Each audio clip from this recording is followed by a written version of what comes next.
Đúng tù rồi, nó xuống đúng tù.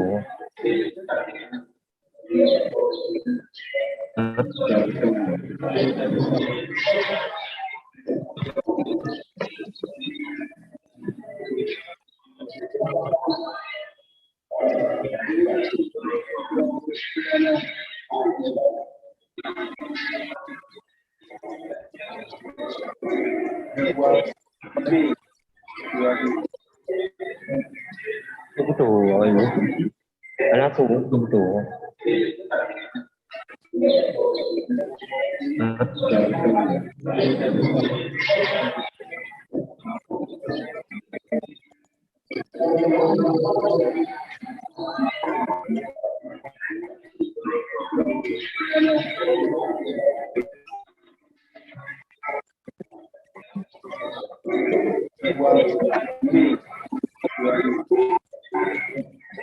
Đúng tù rồi, nó xuống đúng tù. Ya. Hah? 22 bulan penjara. Sampai 2 tahun. Enggak Bapak masuk kemarin. Kan? Hah? Bisa enggak? Đúng tù rồi, nó xuống đúng tù. Kekuatannya kan bukan diri. Hah? Kejahatan. Seharusnya kan kalau dia nggak mau kan berteriak dari awal. Nolak kan? Jadi dia nggak nolak. Sampai 2 tahun. Ini ada hal-hal yang enggak Bapak masuk kemarin. Kan? Ada anak-anak dia kan? Itu Ya, ada aku itu. mantap dengan mulai. Saya. Jadi,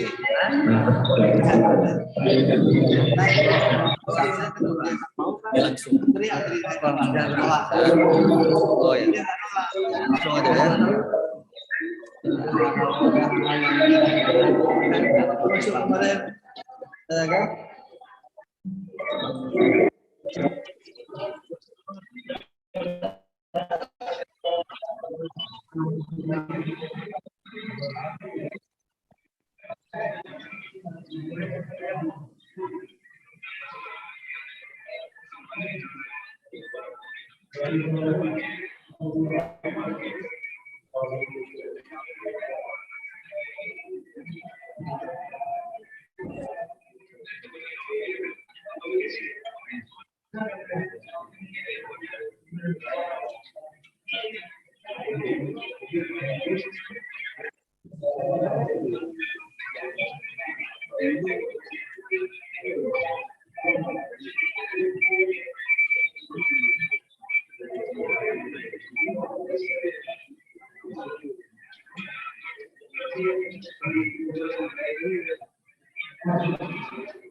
Kayo Mbak. Oh, kayo. Mana di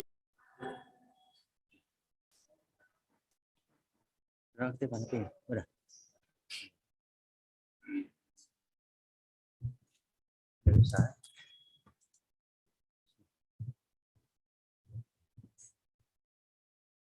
Persidangan Mahkamah Syariah Banda Aceh untuk perkara Jinayat 41 JN 2021 MS Banda Aceh dibuka nyatakan terbuka untuk umum. Telah hadir secara virtual saudara terdakwa Abdullah M alias Balah alias Pak Haji bin Almarhum Mahmud ya. Dan juga ada jaksa penuntut umum serta penasihat hukum daripada terdakwa. Sesuai dengan agenda persidangan pada hari ini, Majelis Hakim akan membacakan putusannya berdasarkan musyawarah Majelis Hakim pada minggu yang lalu. Gimana Bapak, Ibu sudah siap ya mendengarkan baca putusan ya? Siap.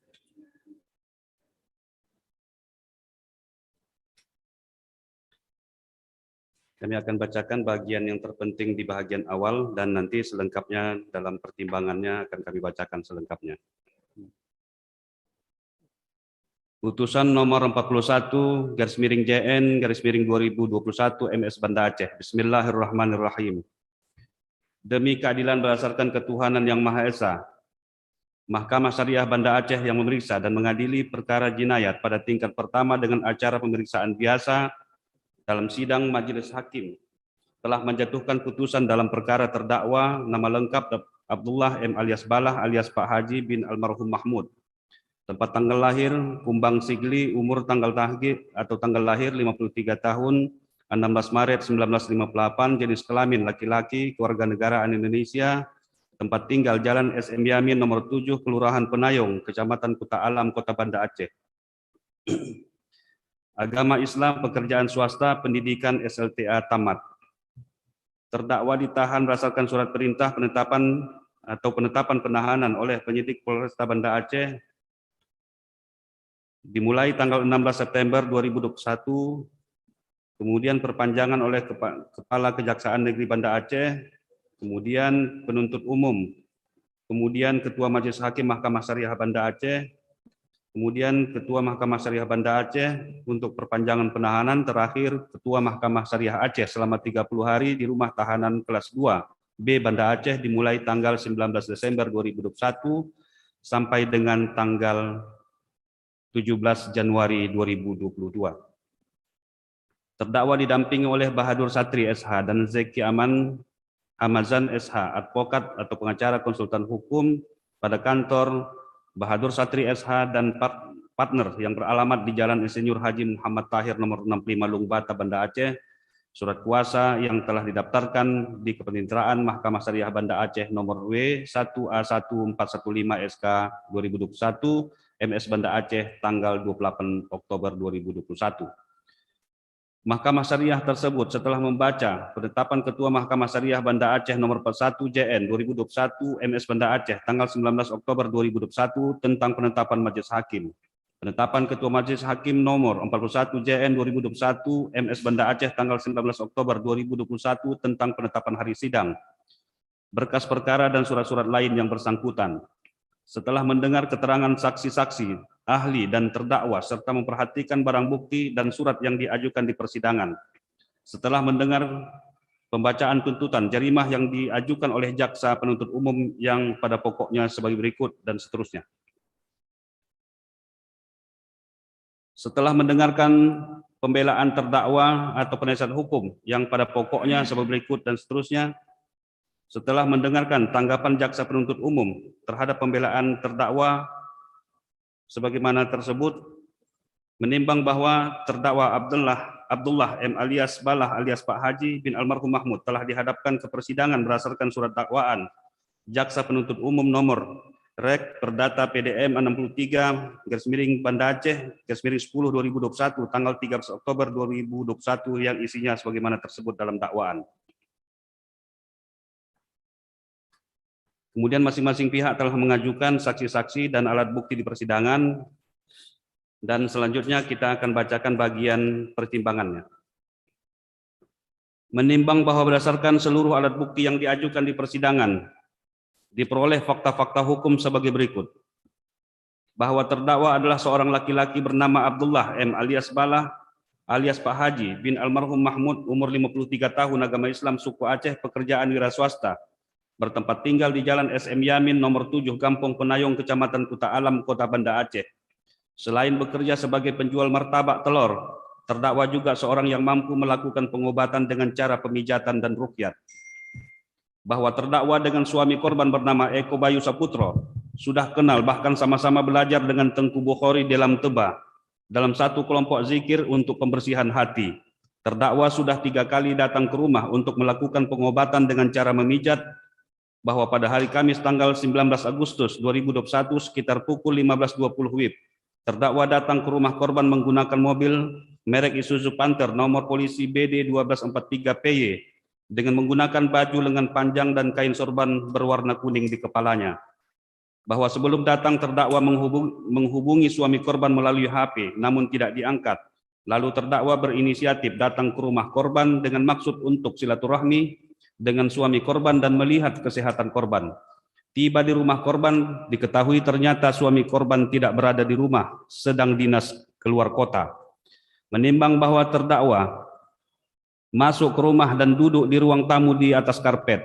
Posisi korban duduk di depan terdakwa dengan jarak 1,5 meter dan di dekat korban ada anak korban berumur 2 tahun bernama Arkan. Menurut korban, terdakwa memaksa masuk ke rumah, sementara menurut terdakwa korban mempersilahkan terdakwa masuk. Bahwa terjadi dialog antara korban dan terdakwa seputar kesehatan korban. Setelah korban menerangkan kepada terdakwa masih ada sakitnya, lalu terdakwa berinisiatif memijat kepala dan punggung korban dengan posisi terdakwa di belakang korban setelah setengah berdiri dengan lututnya. Bahwa anak korban menangis dan pemijatan dihentikan, lalu korban ke dapur membuat susu untuk anaknya. Setelah selesai membuat susu, korban duduk kembali di ruang tamu, lalu terjadi lagi pemijatan di bagian kepala dan hulu hati. Bahwa kejadian tersebut diceritakan korban ke saksi mursal tetangganya dan diceritakan kepada suami korban, lalu dilaporkan kepada pihak kepolisian dan divisum serta diperiksa oleh psikolog. Bahwa korban menerangkan terdakwa telah melakukan pelecehan seksual dengan menyentuh bagian-bagian sensitif dari tubuh korban. Tangan terdakwa masuk ke dalam celana korban. Terdakwa tetap memaksa pemijatan terus dilakukan padahal korban sudah menepis tangan terdakwa. Terdakwa mendekap korban dan memasukkan tangannya ke dalam baju melalui kancing baju dan meremas payudara. Dalam melakukan pemijatan di kepala, terdakwa menyandarkan badannya ke punggung korban sehingga terasa keras kemaluannya. Bahwa terdakwa memberi pengakuan dan keterangan tidak benar terdakwa memasukkan tangan dari sela-sela kancing baju dan meremas payudara korban.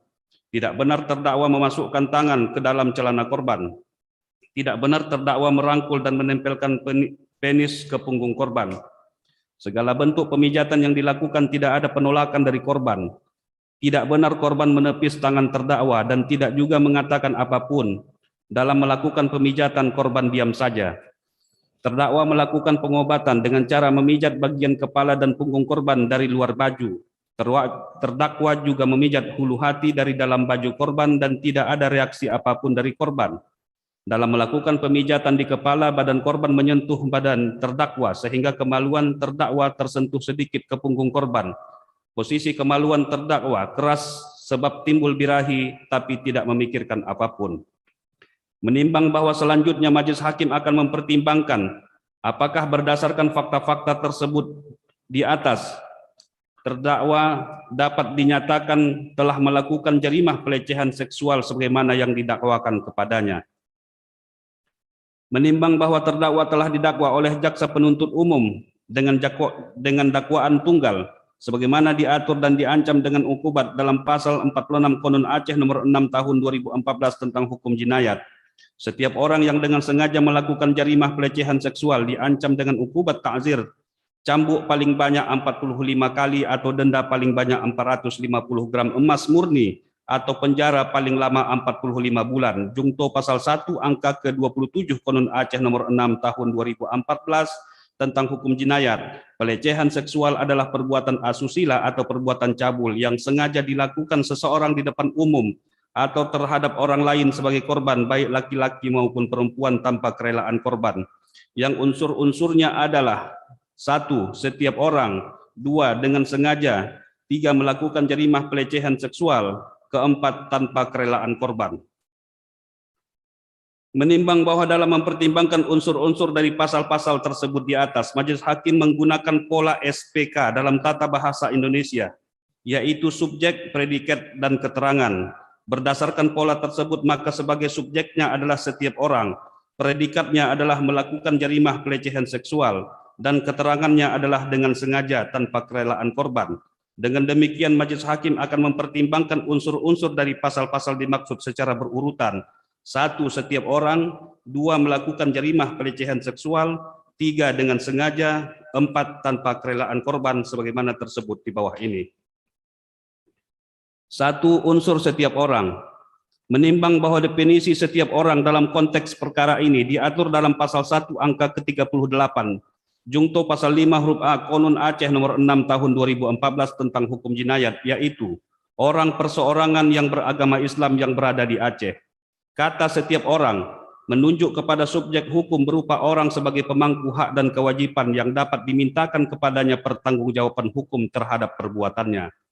Dalam istilah usul fikih, subjek hukum disebut dengan mahkum alaih, yaitu seorang mukallaf yang mempunyai sifat ahliyatul ada, cakap bertindak. Seseorang mukallaf yang dianggap cakap bertindak secara hukum harus mencapai tingkat kedewasaan atau baligh, berakal sehat, bebas dari segala hal yang menjadi penghalang kecakapan seperti dalam keadaan tidur, gila, lupa, dan sebagainya. Menimbang bahwa di persidangan jaksa penuntut umum telah menghadapkan terdakwa bernama Abdullah M alias Balah alias Pak Haji bin almarhum Mahmud dengan segala identitasnya sebagaimana tertera dalam surat dakwaan dan berkesesuaian dengan hasil pemeriksaan di depan persidangan. Ternyata seorang laki-laki dewasa beragama Islam berumur 53 tahun yang berada di Aceh, sehat jasmani dan rohani, secara hukum dipandang cakap sehingga dapat mengikuti persidangan dengan baik, menjawab pertanyaan dan memberikan keterangan dengan lancar tanpa mengalami hambatan. Dari pemeriksaan surat-surat yang berhubungan dengan berkas perkara, majelis hakim tidak menemukan bukti yang menerangkan bahwa terdakwa adalah orang yang tidak cakap atau orang yang tidak mampu bertindak atau orang yang tidak mampu mempertanggungjawabkan perbuatannya secara hukum.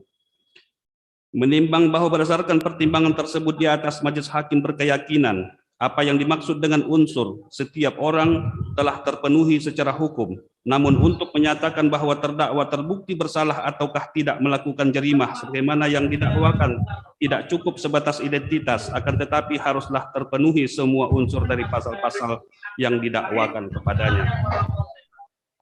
2. Unsur melakukan jarimah pelecehan seksual. Menimbang bahwa sebelum mempertimbangkan segala sesuatu yang berkenaan dengan unsur pasal ini, Majelis Hakim perlu mendudukkan dengan benar definisi pelecehan seksual sebagaimana ketentuan pasal 1 angka ke-27 Kanun Aceh nomor 6 tahun 2014 tentang hukum jinayat, guna menghindari pemahaman keliru yang berakibat salah dalam menerapkan hukumnya. Bunyi pasal tersebut adalah pelecehan seksual adalah perbuatan asusila atau perbuatan cabul yang sengaja dilakukan seseorang di depan umum atau terhadap orang lain sebagai korban, baik laki-laki maupun perempuan tanpa kerelaan korban. Pasal ini mengandung alternatif sehingga dipahami sebagai berikut. 1. Pelecehan seksual adalah perbuatan asusila atau cabul yang sengaja dilakukan seseorang di depan umum. Alternatif pertama dari pasal ini dipahami sebagai perbuatan asusila atau cabul yang dilakukan seseorang pada dirinya sendiri di depan umum, tidak ada orang lain sebagai korban. 2. Pelecehan seksual adalah perbuatan asusila atau cabul yang sengaja dilakukan seseorang terhadap orang lain sebagai korban, baik laki-laki ataupun perempuan. Alternatif kedua dari pasal ini dipahami sebagai perbuatan asusila atau cabul yang dilakukan seseorang dan ada orang lain yang menjadi korban dan korban itu tidak rela. Menimbang bahwa berdasarkan fakta hukum di atas, maka definisi pelecehan seksual yang dipilih dalam konteks perkara ini adalah alternatif kedua dari pasal tersebut, yaitu perbuatan asusila atau cabul yang sengaja dilakukan seseorang terhadap orang lain sebagai korban, baik laki-laki atau perempuan tanpa kerelaan korban. Menimbang bahwa sebelum menentukan keyakinan hakim terpenuhinya unsur pasal ini, Majelis Hakim terlebih dahulu mempertimbangkan seluruh alat bukti yang diajukan di persidangan sebagaimana tersebut di bawah ini. Menimbang bahwa saksi Seli Putri Nopitasari SPD binti Toto Rujito sebagai saksi korban dinilai telah memenuhi syarat formil dan material sebagai saksi sebagaimana ketentuan dalam Konun Aceh nomor 7 tahun 2013 tentang hukum acara jinayat pasal 1 angka ke-31, pasal 156 ayat 1 huruf A, pasal 156 ayat 3, pasal 163 ayat 1, pasal 164, pasal 182 ayat 1. Namun kedudukannya sebagai saksi korban tidak dapat berdiri sendiri, melainkan harus didukung oleh alat bukti lain karena dianggap mempunyai kepentingan dalam perkara tersebut. Menimbang bahwa saksi Mursal bin M. Sarian dihadirkan sebagai saksi yang memberatkan acat, dinilai sebagai saksi testimonium di auditu, karena ianya tidak melihat, tidak mendengar, tidak mengalami, atau tidak melihat secara langsung suatu peristiwa pokok perkara, melainkan hanya mengetahuinya dari keterangan korban.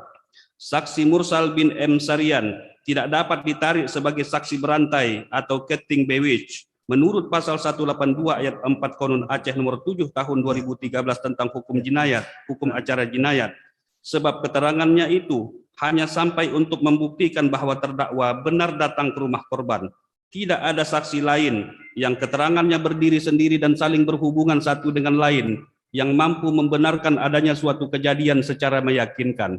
Oleh karena itu, dengan mempertimbangkan ketentuan pasal 1 angka ke-31 Konun Aceh nomor 7 tahun 2013 tentang hukum acara jinayat, maka keterangan saksi Mursal MS bin M. Sarian tersebut tidak mempunyai nilai kekuatan pembuktian sehingga tidak perlu dipertimbangkan. Menimbang bahwa saksi Eko Bayu Saputro bin almarhum Beni Yono sebagai suami korban ditolak kehadirannya di persidangan sebagai saksi oleh penasihat hukum terdakwa, karena ianya sudah mendengar keterangan saksi korban di persidangan virtual, sehingga menurut pasal 155 ayat 1 jungto pasal 163 ayat 3 Konun Aceh nomor 7 tahun 2013 tentang hukum acara jinayat, keterangannya yang dicatat dalam berita acara pemeriksaan penyidik tidak mempunyai nilai kekuatan pembuktian, sehingga tidak perlu dipertimbangkan dalam perkara ini. Menimbang bahwa dari pertimbangan tersebut di atas, Majelis Hakim berpendapat jaksa penuntut umum hanya berhasil menghadapkan satu saksi yang mempunyai kualitas pembuktian, yaitu saksi korban. Unus testis, nullus testis. Satu saksi bukanlah saksi. Allah Subhanahu wa taala berfirman dalam Al-Qur'an surah Al-Baqarah ayat 282, artinya, dan persaksikanlah dengan dua orang saksi dari laki-laki di antara kamu. Jika tidak ada dua orang laki-laki, maka boleh seorang laki-laki dan dua orang perempuan dari saksi-saksi yang kamu senangi. Ketentuan pasal 182 ayat 2 Konun Aceh nomor 7 tahun 2013 tentang hukum acara jinayat juga menyatakan keterangan seorang saksi tidak saja cukup, keterangan seorang saksi saja tidak cukup untuk membuktikan bahwa terdakwa bersalah terhadap perbuatan yang didakwakan kepadanya. Menimbang bahwa sesuai ketentuan pasal 180 Konun Aceh nomor 7 tahun 2013 tentang hukum acara jinayat, hakim dilarang menjatuhkan ukubat kepada terdakwa kecuali hakim memperoleh keyakinan dengan paling kurang 2 alat bukti yang sah bahwa suatu jarimah benar-benar telah terjadi dan terdakwalah yang bersalah melakukannya, kecuali pada jarimah zina. Oleh karena itu, majelis hakim akan mempertimbangkan alat bukti lainnya sebagaimana tersebut di bawah ini. Menimbang bahwa bukti surat berupa visum et repertum selain tidak diterangkan kembali di persidangan oleh saksi Dr. Rina Sabrina binti Zulkifli sebagai dokter pemeriksa visum et repertum tersebut, bukti visum tersebut tidak sampai kepada kesimpulan untuk membuktikan terdakwa melakukan jarimah pelecehan seksual, melainkan hanya sebatas petunjuk adanya bekas merah di bagian tertentu dari badan korban. Melalui visum tersebut juga tidak diketahui apakah bekas merah tersebut benar-benar diakibatkan perbuatan terdakwa ataukah tidak, atau apakah bekas merah tersebut benar-benar sebagai akibat pelecehan seksual atau akibat dari pemijatan dalam rangka pengobatan. Dengan demikian juga halnya dengan bukti surat berupa hasil pemeriksaan psikologi forensik. Selain tidak diterangkan kembali di persidangan oleh saksi Siti Rahmah MPSI, psikolog sebagai pemeriksa kondisi psikologis korban, bukti hasil pemeriksaan tersebut tidak sampai kepada kesimpulan untuk membuktikan terdakwa melakukan jarimah pelecehan seksual, melainkan hanya sebatas petunjuk adanya pengaruh psikis bagi korban.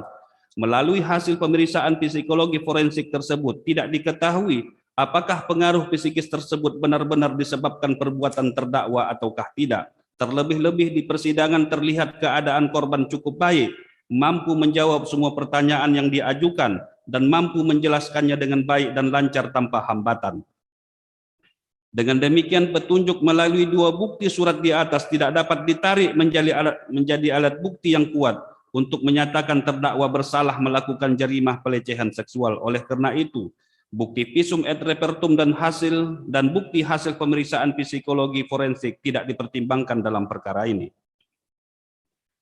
Menimbang bahwa demikian juga halnya dengan seluruh barang bukti yang diajukan di persidangan, dinilai tidak sampai kepada kesimpulan adanya jarimah pelecehan seksual yang dilakukan terdakwa terhadap korban, melainkan hanya petunjuk bahwa terdakwa benar-benar datang ke rumah korban. Dengan demikian, alat bukti tersebut dinyatakan tidak ada relevansinya dengan pembuktian pokok perkara sehingga tidak dipertimbangkan dalam perkara ini. Menimbang bahwa keterangan saksi-saksi kepada penyidik yang dituangkan dalam berita acara pemeriksaan yang berlaku sebagai bukti surat menurut ketentuan pasal 185 ayat 1 huruf A Konun Aceh nomor 7 tahun 2013 tentang hukum acara jinayat tidak dapat berdiri sendiri, melainkan harus diperiksa kembali di persidangan. Bila mana keterangan saksi yang diberikan di dalam berita acara pemeriksaan penyidik berbeda dengan keterangan yang diberikan di persidangan, maka keterangan yang diberikan di persidanganlah yang dipertimbangkan sebagai alat bukti. Bila mana keterangan saksi dalam berita acara pemeriksaan penyidik tersebut tidak diperiksa kembali di persidangan, maka keterangan saksi-saksi dalam berita acara pemeriksaan penyidik tersebut tidak perlu dipertimbangkan. Berdasarkan pertimbangan tersebut, maka keterangan Eko Bayu Saputro dan keterangan Dr. Rina Sabrina binti Zulkifli dan keterangan Siti Rahmah MPSI psikolog yang diberikan dalam berita acara pemeriksaan penyidik tidak mempunyai kekuatan pembuktian sehingga tidak dipertimbangkan dalam perkara ini. Menimbang bahwa keterangan saksi Cut Nanda Malinda binti Haji Teku Amiruddin sebagai saksi yang meringankan ADCAT, ternyata bukti keterangannya ternyata bukan keterangan alibi. Kami ulangi, menimbang bahwa keterangan saksi Cut Nanda Malinda binti Haji Teku Amiruddin sebagai saksi yang meringankan atau ADCAT ternyata bukan keterangan alibi yang menerangkan terdakwa pada hari itu tidak berada di tempat kejadian, melainkan sebatas menerangkan cara pengobatan yang dilakukan terdakwa terhadap dirinya sendiri. Adapun keterangan lainnya tidak dapat diterima disebabkan ada benturan kepentingan dengan korban dan mempunyai kepentingan dengan terdakwa. Oleh karena itu, keterangan saksi tersebut tidak dipertimbangkan dalam perkara ini. Menimbang bahwa saksi ahli yang diajukan penasehat hukum terdakwa bernama Dr. Dahlan Ali SHM Hum MKN CPCLE dan CP3LS bin MAI memberikan keterangan hanya sebatas pengetahuan tentang hukum pidana, sama sekali tidak ada relevansinya dalam rangka mendukung pokok perkara supaya lebih terang dan jelas. Oleh karena itu, keterangan saksi ahli tersebut tidak dipertimbangkan dalam perkara ini. Menimbang bahwa alat bukti berikutnya yang dipertimbangkan adalah pengakuan terdakwa yang diberikannya di persidangan. Dalam fakta hukum di atas ternyata terdakwa tidak mengakui melakukan jarimah pelecehan seksual dengan meremas payudara korban, tidak mengakui memasukkan tangannya ke dalam celana korban, tidak mengakui mendekap korban. Pengakuan terdakwa tersebut kontradiktif dan tidak bersesuaian dengan keterangan saksi korban dan alat bukti lainnya. Sehingga oleh karena itu dengan mempertimbangkan ketentuan pasal 187 ayat 4 Konun Aceh nomor 7 tahun 2013 tentang hukum acara jinayat, maka pengakuan terdakwa tersebut tidak dapat dijadikan alat bukti untuk menyatakan terdakwa bersalah melakukan jarimah pelecehan seksual. Menimbang bahwa alat bukti terakhir yang dipertimbangkan adalah keterangan terdakwa. Dalam fakta hukum di atas ternyata terdakwa menerangkan melakukan pengobatan terhadap korban dengan cara memijat bagian kepala dan punggung korban dari luar baju. Terdakwa juga memijat hulu hati korban dari dalam baju.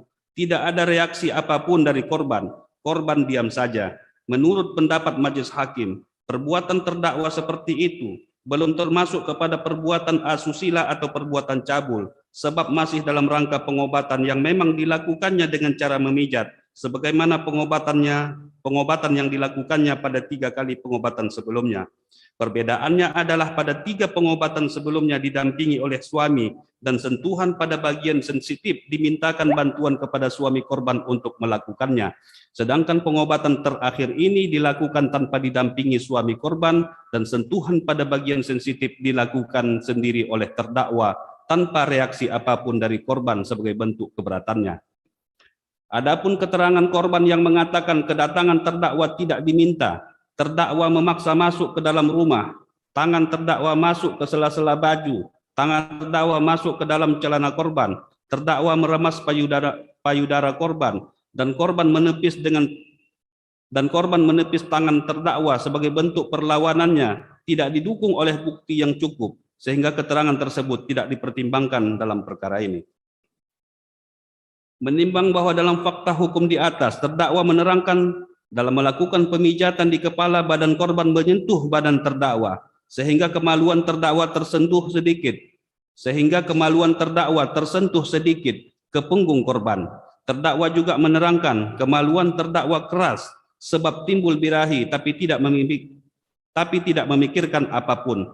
Keterangan terdakwa seperti itu menurut pendapat majelis hakim tidak dapat ditarik serta-merta untuk membuktikan terdakwa dipersalahkan melakukan jarimah pelecehan seksual, sebab keadaan tersebut mungkin saja terjadi dalam pemijatan yang dilakukan dalam posisi setengah berdiri dengan lututnya, kecuali bila dapat dibuktikan bahwa terdakwa menggesek-gesekkan atau menempelkan kemaluannya atau seumpamanya ke badan korban dengan kesengajaan tanpa kerelaan korban. Menimbang bahwa berdasarkan pertimbangan tersebut, maka majelis hakim menyatakan keterangan terdakwa tersebut kontradiktif dan tidak bersesuaian dengan keterangan saksi korban dan alat bukti lainnya. Sehingga oleh karena itu dengan mempertimbangkan ketentuan pasal 188 ayat 4 Konun Aceh nomor 7 tahun 2013 tentang hukum acara jinayat, maka keterangan terdakwa tersebut tidak dapat dijadikan alat bukti untuk menyatakan terdakwa bersalah melakukan jarimah pelecehan seksual. Menimbang bahwa setelah mempertimbangkan seluruh alat bukti yang diajukan di persidangan, majelis hakim menyatakan tidak terpenuhinya 2 alat bukti yang cukup untuk membuktikan terdakwa melakukan jarimah pelecehan seksual. Oleh karena itu majelis hakim berkeyakinan unsur melakukan jarimah pelecehan seksual secara hukum tidak terpenuhi. 3. Unsur dengan sengaja. Menimbang bahwa dalam Kamus Besar Bahasa Indonesia KBBI kata sengaja bermakna dimaksudkan atau direncanakan, memang diniatkan begitu, tidak secara kebetulan. Dalam istilah usul fikih, kata sengaja termasuk ke dalam kategori unsur objek hukum atau mahkum fih, yang didefinisikan sebagai perbuatan mukallaf yang diketahuinya secara pasti dan sempurna baik buruknya sebagai akibat dari perbuatannya itu. Dalam fikih Islam, seorang mukallaf yang mempunyai sifat ahliyatul ada, cakap bertindak, wajib bertanggung jawab terhadap perbuatannya, karena kepadanya telah dibebankan hukum taklifi, yaitu seruan asyari' Allah Subhanahu wa taala yang berhubungan dengan segala perbuatan manusia, berkaitan dengan tuntutan melaksanakan atau tuntutan meninggalkan ataupun memilih antara melaksanakan atau meninggalkan perbuatan tersebut. Kata sengaja juga berkaitan dengan ruknul adabi atau esensi moral yang berupa niat dari seseorang dalam melakukan suatu perbuatan, sebab dianggap mampu memilih antara melakukan atau tidak melakukan perbuatan tersebut. Menimbang bahwa dalam ilmu hukum pidana, kata sengaja disebut dengan dolus, yaitu menghendaki dan menginsafi terjadinya suatu tindakan beserta akibatnya. Berbeda halnya dengan kelalaian atau kulfa, yaitu tidak menghendaki terjadinya suatu tindakan, namun timbul akibatnya disebabkan kurang berhati-hati. Kesengajaan menurut pakar hukum pidana terbagi kepada 3 bentuk, yaitu 1. Kesengajaan sebagai maksud, artinya menghendaki adanya perbuatan dan menghendaki adanya akibat dari perbuatan tersebut. 2. Kesengajaan sebagai kepastian, artinya kesadaran terhadap suatu akibat yang menurut akal pasti terjadi. 3. Kesengajaan sebagai kemungkinan, artinya kesadaran melakukan perbuatan yang telah diketahuinya bahwa akan ada akibat lain yang mungkin timbul dari perbuatan yang tidak diinginkannya dari perbuatan tersebut.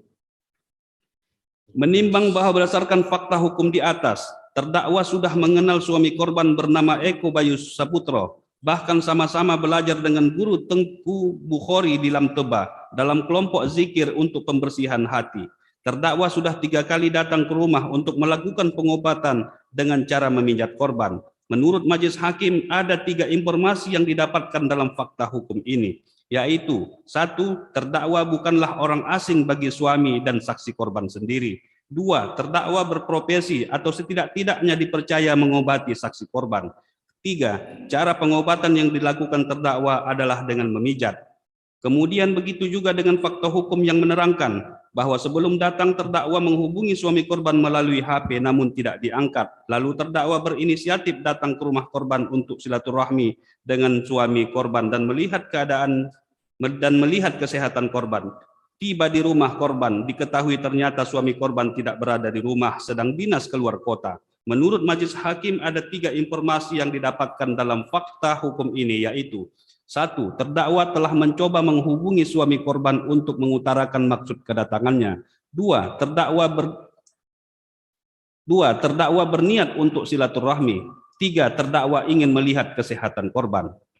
Menimbang bahwa dari 2 fakta hukum di atas, majelis hakim berpendapat tidak ada unsur dengan sengaja sebagaimana unsur pasal yang didakwakan kepada terdakwa dengan pertimbangan sebagai berikut.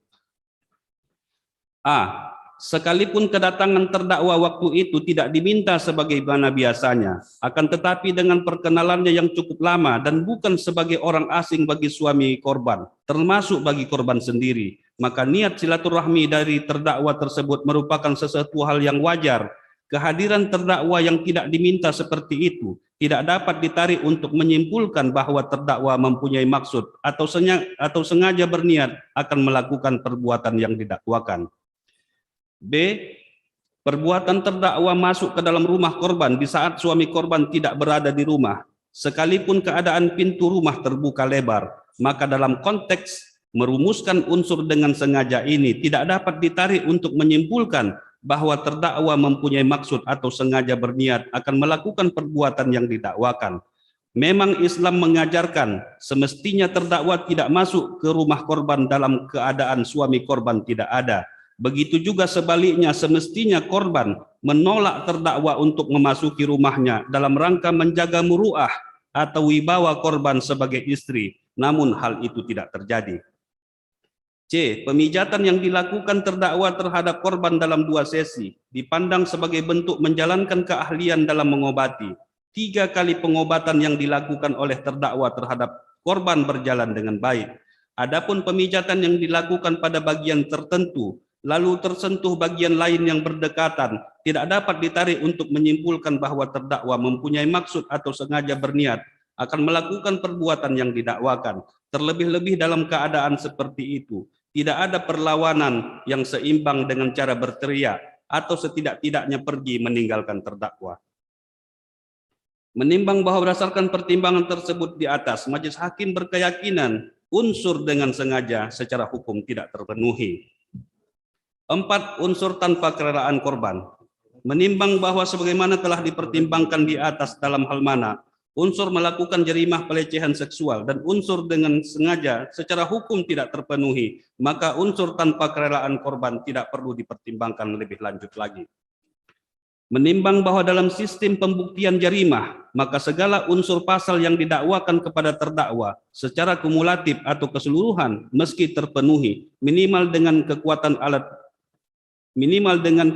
dua alat bukti yang cukup ditambah dengan keyakinan hakim bahwa akan tetapi dalam perkara ini majelis hakim tidak menemukan dua alat bukti yang cukup untuk menyatakan terdakwa bersalah melakukan jerimah pelecehan seksual. Dengan demikian, majelis hakim menyatakan kumulasi unsur-unsur pasal yang didakwakan terhadap terdakwa secara hukum tidak terpenuhi.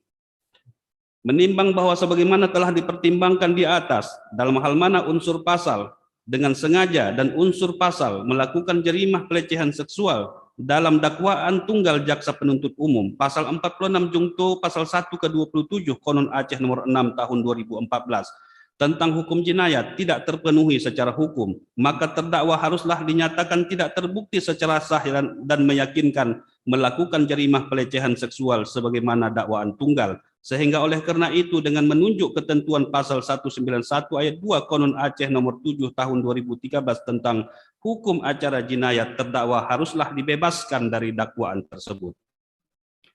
Menimbang bahwa berikut ini majelis hakim memberikan tanggapan terhadap pokok-pokok tuntutan jaksa penuntut umum dan pokok-pokok pembelaan dari penasehat hukum terdakwa sebagaimana tersebut di bawah ini. Menimbang bahwa dalam surat tuntutannya, jaksa penuntut umum menyatakan dengan sengaja adalah terdakwa telah menghendaki melakukan pelecehan terhadap korban Seli Putri Nopitasari yang disimpulkannya dari keadaan di mana pada saat saksi korban selesai membuat susu, lalu terdakwa kembali mendekati saksi korban dari arah belakang. Kemudian terdakwa setengah berdiri memijat kepala korban sambil merapatkan badan sehingga kemaluan terdakwa yang tegang menempel di punggung korban. Dalam pembelaannya, penasehat hukum pada pokoknya menyatakan bahwa perbuatan terdakwa datang ke rumah korban, melakukan pemijatan semata-mata dalam rangka melakukan pengobatan, sehingga tidak dapat dituduh melakukan jerimah pelecehan seksual. Terlebih-lebih faktanya memang korban adalah pasien terdakwa. Pemijatan tersebut dilakukan sampai 2 kali di hari yang sama dan di tempat yang sama dalam kondisi yang sama, di mana korban juga tidak melakukan perlawanan, berteriak atau melarikan diri karena punya kesempatan dan pintu rumah korban dalam keadaan terbuka. Menimbang bahwa berdasarkan fakta persidangan, perkenalan antara korban dan suami korban sudah terjalin sebelumnya, bahkan sama-sama belajar dengan guru Tengku Bukhari dalam Tebah, dalam kelompok zikir untuk pembersihan hati, bahkan pernah 3 kali mengobati korban. Kondisi ini setidak-tidaknya menjadi instrumen pertimbangan. Kondisi ini setidak-tidaknya menjadi instrumen pertimbangan ketika bermaksud mengajukan perkara pelecehan seksual ini ke proses hukum, kecuali memang nyata-nyata dapat dibuktikan dengan dua alat bukti yang sah. Tidak serta-merta seseorang dapat dinyatakan bersalah atau ditarik ke sana kemari untuk menjerat seseorang menjadi bersalah. Majelis hakim dalam hal ini tegak di tengah menentukan perbuatan mana yang tidak boleh dilakukan dan yang dilarang dengan disertai ancaman dan sanksi berupa ukubat tertentu bagi siapa melanggar larangan tersebut. Majelis hakim juga tentunya menegakkan azas Ginstraf Zonderskol yang bermakna tiada hukuman tanpa kesalahan, sebagaimana ketentuan pasal 6 ayat 2 Undang-Undang nomor 48 tahun 2009 tentang kekuasaan kehakiman yang menentukan bahwa tidak seorang pun yang dapat dijatuhi pidana kecuali apabila pengadilan karena alat pembuktian yang sah menurut undang-undang mendapat keyakinan bahwa seseorang yang dianggap dapat bertanggung jawab telah bersalah atas perbuatan yang didakwakan atas dirinya. Menimbang bahwa lebih lanjut Islam melarang laki-laki masuk ke rumah perempuan ketika suami perempuan tidak ada, termasuk memandang perempuan yang bukan mahramnya. Firman Allah Subhanahu wa taala dalam surah An-Nur ayat 30 yang artinya, Katakanlah kepada kamu laki-laki beriman, hendaklah mereka menahan pandangan dan menjaga kemaluannya. Berdasarkan hukum Islam ini, semestinya seorang laki-laki tidak datang, apalagi memasuki rumah seorang perempuan tanpa ada suami di sampingnya. Sebaliknya juga semestinya seorang perempuan tidak menerima tamu laki-laki, sedangkan suaminya tidak berada di rumah. Islam mengajarkan ada hal-hal yang mesti dipatuhi oleh seorang istri ketika suami tidak berada di rumah. Antara lain tidak menerima tamu laki-laki, kecuali jika tamu tersebut adalah keluarga atau mahramnya sendiri dan suami memaklumi serta beridoi. Sebagaimana hadis Rasulullah Shallallahu Alaihi Wasallam riwayat Bukhari dan Muslim, janganlah wanita itu mengizinkan seseorang masuk ke rumahnya kecuali atas izin suaminya juga. Berikutnya adalah istri wajib menjaga kehormatan diri dari segala keburukan. Sebagaimana firman Allah Subhanahu wa taala dalam surah An-Nisa ayat 34, maka wanita yang salihah ialah yang taat kepada Allah lagi memelihara diri ketika suaminya tidak ada, oleh karena Allah telah memelihara mereka. Artinya keadaan seperti itu bila diukur dari perbuatan buruk atau al-fahisah atau perbuatan dosa atau al-maksiat, maka kedua belah pihak sama-sama melanggar sendi-sendi hukum Islam yang dipertimbangkan tadi. Menimbang bahwa dari fakta hukum bila mana dihubungkan dengan pokok tuntutan jaksa penuntut umum dan pokok pembelaan penasehat hukum di atas, majelis hakim menolak argumentasi hukum yang diajukan oleh jaksa penuntut umum dan sebaliknya menerima argumentasi hukum yang diajukan oleh penasehat hukum terdakwa. Menimbang bahwa telah dipertimbangkan di atas dalam hal mana terdakwa telah dinyatakan tidak terbukti secara sah dan meyakinkan melakukan jarimah pelecehan seksual dan terdakwa dibebaskan dari dakwaan tersebut, maka haruslah dipulihkan hak-hak terdakwa dalam kemampuan, kedudukan, harkat serta martabatnya. Menimbang bahwa oleh karena terdakwa saat ini berada dalam tahanan, maka dengan menunjuk ketentuan pasal 191 ayat 4 Konun Aceh nomor 7 tahun 2013 tentang hukum acara jinayat, diperintahkan untuk membebaskan terdakwa dari tahanan segera setelah putusan ini dibacakan. Menimbang bahwa barang bukti yang telah disita sebagaimana tersebut di bawah ini dikembalikan kepada pemiliknya, yaitu 1 unit handphone tipe 50S merek Samsung warna hitam dikembalikan kepada saksi korban Seli Putri Nopitasari binti Totok Rujito. 2. 1 helai baju piyama lengan pendek dengan bahan dasar warna putih dengan motif abstrak warna pink dan hitam dikembalikan kepada saksi korban Seli Putri Nopitasari binti Totok Rujito. 3. 1 unit mobil merek Isuzu Panther warna hitam tahun 2006 nomor polisi BD 1243PY nomor rangka MHCTBR 54F6K276 253 dikembalikan kepada terdakwa Abdullah M alias Balah alias Pak Haji bin almarhum Mahmud. 4. 1 lembar fotokopi surat tanda nomor kendaraan bermotor dalam kurung sementara garis miring pengganti STNK sementara dalam proses balik nama atas mobil Isuzu Panther nomor polisi BD 1243PY dikembalikan kepada Abdullah bin alias Balah alias Pak Haji bin almarhum Mahmud. 5. 1 helai kain sorban penutup kepala warna kuning dikembalikan kepada terdakwa Abdullah M alias Balah alias Pak Haji bin almarhum Mahmud. Menimbang bahwa oleh karena terdakwa dibebaskan, maka biaya perkara ini dibebankan kepada negara. Mengingat firman Allah Subhanahu wa taala dalam surah Al-Maidah ayat 44 yang artinya, janganlah kamu takut kepada manusia, tapi takutlah kepada Allah. Jangan kamu jual ayat-ayatku dengan harga murah. Barang siapa tidak memutus dengan apa yang diturunkan oleh Allah, maka mereka itu adalah orang-orang kafir. Mengingat kaedah-kaedah hukum Islam dan pasal 191 ayat 2 Konun Aceh nomor 7 tahun 2013 tentang hukum acara jinayat serta peraturan perundang-undangan lain yang berkaitan. Mengadili. 1. Menyatakan terdakwa Abdullah bin alias 1. Menyatakan terdakwa Abdullah M alias Balah alias Pak Haji bin almarhum Mahmud tersebut di atas tidak terbukti secara sah dan meyakinkan bersalah melakukan jarimah pelecehan seksual sebagaimana didakwakan dalam dakwaan tunggal. 2. Membebaskan terdakwa oleh karena itu dari dakwaan jaksa penuntut umum. 3. Memerintahkan terdakwa dibebaskan dari tahanan segera setelah putusan ini diucapkan. 4. Memulihkan hak-hak terdakwa dalam kemampuan, kedudukan, harkat, serta martabatnya. 5. Menetapkan barang bukti berupa 5.1. 1 unit handphone tipe 50S merek Samsung warna hitam dikembalikan kepada saksi korban Seli Putri Nopitasari binti Toto Rujito. 5.2. 1 helai baju piyama lengan pendek dengan bahan dasar warna putih dengan motif abstrak warna pink dan hitam dikembalikan kepada saksi korban Seli Putri Nopitasari binti Toto Rujito. 5.3. 1 unit mobil merek Suzuki merek Isuzu Panther warna hitam tahun 2006 nomor polisi BD 1243PY dikembalikan kepada terdakwa Abdullah M alias Balah alias Pak Haji bin almarhum Mahmud. 5.4. 1 lembar fotokopi surat tanda nomor kendaraan bermotor sementara pengganti STNK sementara dalam proses balik nama atas mobil Isuzu Panther nomor polisi BD 1243PY dikembalikan kepada Abdullah M alias Balah alias Pak Haji bin almarhum Mahmud. 5.5. 1 helai kain sorban penutup kepala warna kuning dikembalikan kepada terdakwa Abdullah M alias Balah alias Pak Haji bin almarhum Mahmud. 6. Membebankan biaya perkara sebesar Rp2.000 kepada negara.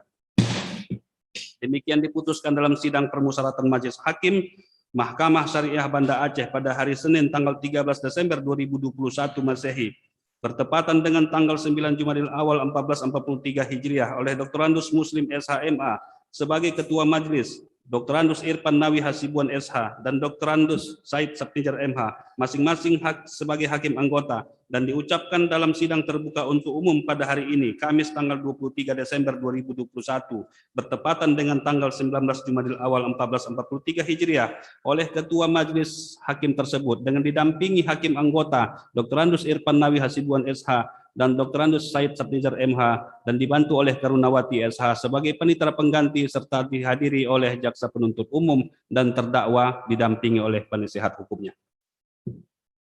Demikian isi putusan kami. Tentu Bapak-Bapak mengetahui upaya hukum yang dapat dilakukan. Bagaimana Saudara penasihat hukum? Diterima. Silakan ditandatangani pernyataan menerima putusan. 1 orang saja. Siapa yang menandatangani? Bagaimana dengan baik? Sesuai dengan peraturan perundang-undangan, kami akan menunggu sesuai dengan batas waktu yang ditentukan dalam peraturan perundang-undangan ya. Baik, oleh karena itu sidang untuk perkara ini selesai dan ditutup dengan ucapan hamdalah. Alhamdulillahirabbil alamin.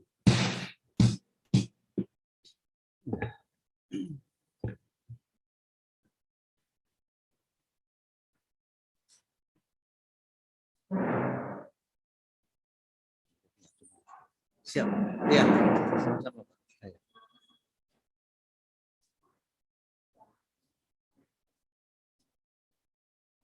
Mana mau angkat tangan? Ya. Langsung. Iya.